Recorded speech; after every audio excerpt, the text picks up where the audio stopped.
जो अध्यापक ये कह रहा है कि कावड़ लेने मत जाना, तुम ज्ञान का दीप जलाना, मानवता की सेवा कर तुम सच्चे मानव बन जाना। अब इसमें बताइए कि गलत क्या कहा है। उन्होंने तो शिक्षा के लिए प्रेरित किया, एक अच्छे मानव बनने के लिए प्रेरित किया, एक अच्छे सिद्धांत सोसाइटी में डेवलपमेंट हो उसके लिए प्रेरित किया है। अब एक सवाल ये बनता है कि जितने भी लोग कावड़ के समर्थक हैं, चाहे उसमें राजनीतिक पार्टी के हो या धार्मिक संगठन के लोग हो या सामाजिक लोग हो या वो लोग हैं जो अपनी आस्था रखते हैं, तो उनसे मैं एक सवाल पूछना चाहती हूँ कि जो लोग कह रहे हैं कि कावड़ लाने से बहुत कुछ हो जाता है, कि उनके बच्चे कावड़ लाने से एसपी बने, डीएसपी बने, जज बने, वकील बने, डॉक्टर बने, इंजीनियर बने, एक भी व्यक्ति अगर आकर ये कह दे तो मैं कहती हूँ भारत के तमाम लोगों को कावड़ उठा लेनी चाहिए। और यहाँ पर जो अध्यापक गण जो समझा रहे बच्चों, जो लोग आस्था से कावड़ लेने आते थे, अब मैं आस्था की बात करूँ कि जो लोग आस्था से कावड़ लेकर आते थे वो छोटी छोटी इतनी सी बोतलें आती थी, कोई बेल्ट के यहाँ पर बांध कर लेकर आता, कोई छोटी सी लाठी पर लटका लाता था, कोई अपने कैमरे के उसमें ही लटका लाता था। जैसे अभी मेन स्ट्रीम मीडिया की पत्रकार अंजना ओम कश्यप जी, जब डॉक्टर साहब की एक कविता आई तो उनको सबसे ज़्यादा मिर्ची लगी और एक डिबेट उन्होंने एक तरह से छेड़ दी हिंदू मुसलमान करके। उन्होंने कहा कि अगर इस टीचर की इतनी हिम्मत है तो किसी रमज़ान पर बोलकर दिखाए ना, किसी जो ये मुसलमानों की यात्रा है मुहर्रम पर बोल के दिखाए, किसी अल्लाह पर कोई कविता गाए, कोई गीत गाए, अगर इतनी हिम्मत तो करके दिखाए ना। लेकिन इन सबका बस हिंदुओं पर ही चलता है।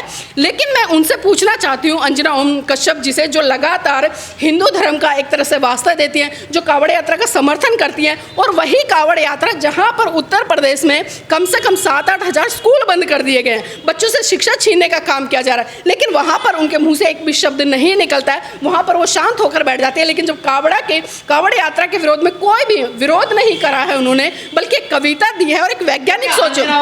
तमाम पत्रकार हैं, इनके पति या इनके बच्चे लेने जाएंगे। देखिए मेरा सवाल मैं वही कह रही थी ना कि अगर ये इतनी ही आस्था रखते हैं, आपने आस्था की बात की, अगर ये इतनी आस्था रखते हैं तो इनसे पूछे आज तक अंजना ओम कश्यप कितनी बार कावड़ लेकर आई, उनके पति कितनी बार लेकर आए, उनके बच्चे कितनी बार लेकर आए, उनके परिवार में से जो लोग हैं वो कितनी बार कावड़ लेकर आए, या जितने भी मेन स्ट्रीम मीडिया पर जो पत्रकार बैठकर गाल बजाते हैं, जो कावड़ यात्रा का समर्थन करते हैं, उनसे पूछिए जाकर, या वो खुद अपना आंकड़ा दे, अपना डाटा दे, अपनी वीडियो प्रस्तुत करे, अपनी फोटो प्रस्तुत करे कि देखिए भाई हम कावड़ लेकर आए और इस कावड़ लेने से बिना पढ़े लिखे हम आज अच्छे पत्रकार बन गए हमारे बच्चे। आप अच्छे से जानते हो, सभी लोग अच्छे से जानते हैं कि इन सब के बच्चे विदेशों में अच्छी अच्छी यूनिवर्सिटी में पढ़ रहे हैं जहां पर लाखों करोड़ों रुपए की फीस होती है। लेकिन जो गरीब जनता है उसको कैसे मूर्ख बनाना है, कैसे उसको धर्म की चाशनी चटाकर, उसकी अफीम चटाकर एक तरह से पागल कर देना है, ये मीडिया वाले खूब अच्छे से जानते हैं। इसी तरह से जो नेता हैं, बड़े बड़े नेता, चाहे मैं राजनाथ की बात करूं या फिर मैं देश के राष्ट्रपति या प्रधानमंत्री की बात करूं, शिवराज चौहान जी की बात करूं, या फिर मैं मोदी जी के घर से भी बहुत सारे होंगे रिश्ते में जरूर, या खुद मैं योगी आदित्यनाथ जी की बात करूं, उनके भी भाई बहन है,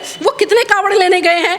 क्या कावड़ लेने से इस भारत देश के जो भविष्य है या युवा पीढ़ी है उसका विकास होगा? बिल्कुल भी विकास नहीं होगा। भले लोग कितना ही इसका हवाला देते रहे, सिर्फ एक तरह से इन लोगों ने धर्म के नाम पर जो 2027 का एजेंडा है, उत्तर प्रदेश में चुनाव होने वाले, पूरी रणनीति वही तैयार कर रहे हैं, इसके अलावा और कुछ भी दिखाई नहीं दे रहा है। वरना मैंने कहा है कि आप 10 साल पहले जाइए, 10 साल पहले कोई इतना कर्मकांड आपको कावड़ के रूप में नहीं दिखाई देता। और कैसी आस्था है, अगर आप रोड पर जा रहे हैं, आपकी गाड़ी किसी भी कावड़िए से जरा सी भी टकरा जाती है, चाहे गलती से टकरा जाए, लेकिन उन कावड़ियों का रूप देखे इतना उग्र रूप धारण कर लेते कि 2 मिनट में वो लाखों की गाड़ी को आग लगा देते, तोड़ देते, फोड़ दे देते हैं। और जो बेचारे लोग उनको चालक होते हैं वो बड़ी मुश्किल से जान बचाकर वहां से भागते हैं। क्या पता ये कैसी आस्था है, ये कैसा धर्म है, और कौन से धर्म को मानने वाले लोग हैं जो इतना तांडव रोडों पर फैला रहे हैं। और अभी एक लड़की की तो कितनी बुरी हालत की, उसको पीटा है कावड़ियों ने। अब बताइए क्या इनका धर्म ये अधिकार देता है कि आप किसी महिला के साथ में इस तरह की बर्बरता करें, या जो भी लोग कोई टकरा गया गलती से उनके साथ में करें। अभी एक मुजफ्फरनगर की बहुत ही प्रसिद्ध घटना इन कावड़ यात्रा के दौरान में प्रसिद्ध हुई है। एक महिला, हिंदू महिला, कट्टर हिंदू है, इतने मोटे मोटे कलावे बंधे हुए हैं, मंदिर लगे हुए हैं, जब गलती से बेचारी के जो दाल थी उसमें प्याज का छोक फ्राई हो गया और उसी से नाराज होकर इन कावड़ियों ने पूरा ढाबा उसका तोड़ दिया। और इतना ही नहीं, जो उसका कर्मचारी था उसके हाथ पैर तक तोड़कर इन लोगों ने वहां पर डाल दिए। अब बताइए कौन सा धर्म है? सवाल बनता ही नेताओं से और जो प्रशासनिक तौर पर इनको सुरक्षा मुहैया करा रहे हैं उन लोगों से, क्या कौन सा धर्म है? अगर यही घटनाक्रम आपके घर के किसी भी बच्चे के साथ होता, इस तरह से उनको मारा पीटा जाता है या उनके ढाबे को तोड़ दिया जाता, जो व्यक्ति अपनी खून पसीने के कमाई से पूरी जिंदगी की कमाई को एक ढाबा तैयार करने में लगा देता है, उसी ढाबे को ये पल भर में, क्षण भर में तहस नहस कर देते, तो ये कौन सा धर्म है? जो शिक्षक है रंजनीश गगवार, उनके आप साथ खड़ी हैं? देखिए, मैं बिल्कुल उनके साथ खड़ी हूँ, और जो एफआईआर जिसने भी की है, पहले तो एफआईआर बिल्कुल भी नहीं बनती है, क्योंकि जो अभिव्यक्ति की आज़ादी फिर कहाँ जाएगी? क्योंकि भारत का संविधान हमें अभिव्यक्ति की आज़ादी देता है। आज हम देख रहे हैं कि जो भी अपनी अभिव्यक्ति का इस्तेमाल लोगों को जगाने के लिए कर रहा है, पाखंडवाद को से बाहर निकालने के लिए कर रहा है, अंधविश्वास से बाहर निकालने के लिए कर रहा है, और देश में एक साइंटिफिक टेम्परामेंट को स्थापित करने के लिए कर रहा है, लगातार ऐसे लोगों पर एफआईआर हो रही है।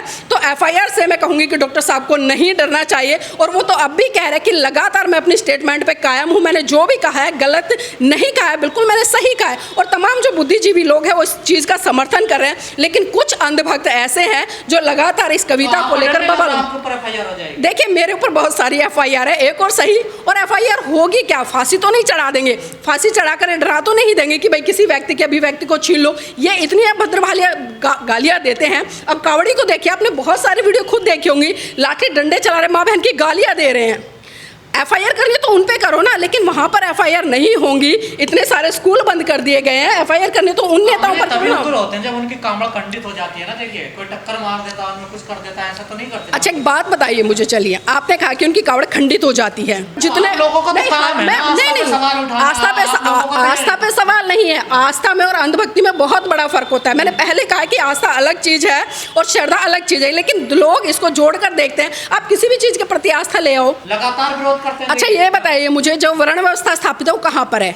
मुसलमानों में है, ईसाइयों में है, क्रिश्चियन में है, बौद्धों में है, जैन में है, क्या उनमें है? लेकिन जो वर्ण व्यवस्था है वो हिंदुओं में ही है। एक तरह से रीढ़ है हिंदू धर्म की वर्ण व्यवस्था, और उसी के आधार पर देखिए, एक नीचे एक ऊपर है, एक नीचे एक ऊपर है। मतलब जो सबसे ऊपर बैठा है वो सबका शोषण करेगा, वो सबके साथ अत्याचार करेगा, वो अपने आप को सर्वश्रेष्ठ में, चाहे उसे हम लोग दुहाई देते हैं, वही संविधान तो आजादी देता है ना, देखिए सबको कामड़ लाने की, अपनी आस्था रखने की। देखिए, आस्था, मैंने पहले ही कहा है, संविधान आजादी देता है, धर्मनिरपेक्षता की बात करता है, लेकिन संविधान कभी भी ये नहीं कहता कि आप अपने अधिकार के लिए दूसरे के अधिकारों का गला घोट दें। आप किसी से शिक्षा लेकर उसको कटोरा थमाने के लिए प्रेरित कर रहे हैं, आप किसी से एक बस्ता छीनकर उसके कंधों पे कावड़ ला दे रहे हैं। ये कहाँ की इंसानियत है? ये कौन सा संवैधानिक अधिकार है? जिस सरकार को शिक्षा पर लाखों करोड़ों रुपए का बजट लगाना चाहिए था, वो शिक्षा पर ना लगाकर बल्कि इस तरह के कर्मकांडों पर लगा रही है। तो इतनी मेहनत करते हैं, बारिश में, आंधी में, तूफान में दौड़ते हैं। अभी बताइए, अगर एक अम्बेडकरवादियों को क्या दिक्कत है? देखिए, अम्बेडकरवादियों को दिक्कत नहीं है, और मैं उन लोगों को भी मना नहीं कर रही हूँ जो अंधभक्ति में, मैं उनको भी मना नहीं कर रही। मैं मना कर रही हूँ अपने बहुजन समाज के लोगों को,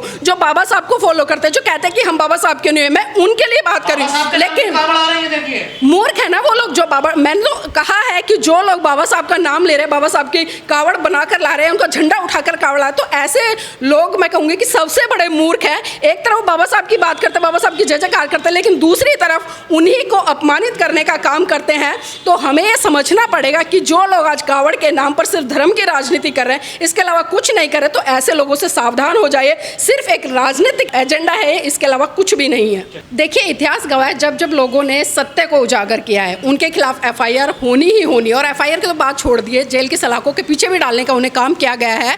अगर मैं आपको याद दिलाऊं, या तमाम आपके दर्शकों को याद दिलाऊं, आपको याद होगा कि जब भीमा कोरेगांव की घटना घटी, जब लोगों ने सत्य उजागर किया, और जब बाबा साहब ने भी सत्य उजागर किया है, तमाम लोगों ने सत्य उजागर किया, तो उन पर तमाम तरह की एफआईआर हुई हैं। तो ये पहली बार नहीं है, लेकिन मैं धन्यवाद देना चाहूँगी डॉक्टर साहब का, जिन्होंने एक तार्किक और वैज्ञानिक सोच देते हुए बच्चों को समझाने का काम किया। और मैं कहती हूँ कि वर्तमान समय में कोई पहला अध्यापक ऐसा आया जिसने इतनी हिम्मत जुटाई कि खुले तौर पर कावड़ के प्रति वो जो बच्चों को अवेयर कर रहा है। अब उन्होंने गलत क्या कहा?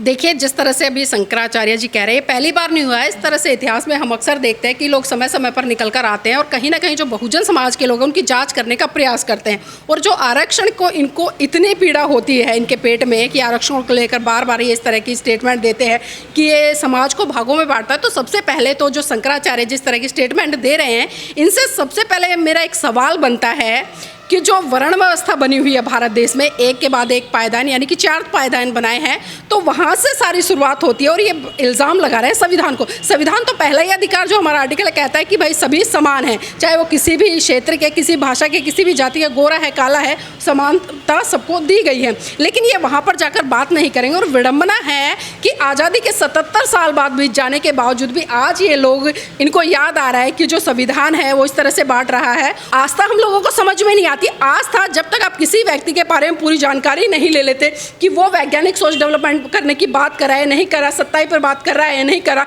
इतिहास पर बात कर रहा है या नहीं कर रहा, उस व्यक्ति में आप एकदम से आस्था ले आते हैं। और किस तरह की आस्था, आज आप इतिहास उठाकर देखिए, भारत देश में इतने मंदिर बने हुए हैं और हिंदुओं के आधार पर जितने कर्मकांड इस भारत देश में हो रहे हैं, शायद मैं कहूँगी कि कहीं नहीं हो रहे। और जो कावड़ का दौर है, अगर आप पिछले 10-12 साल पीछे जाएं, आप उठाकर देख लीजिए कि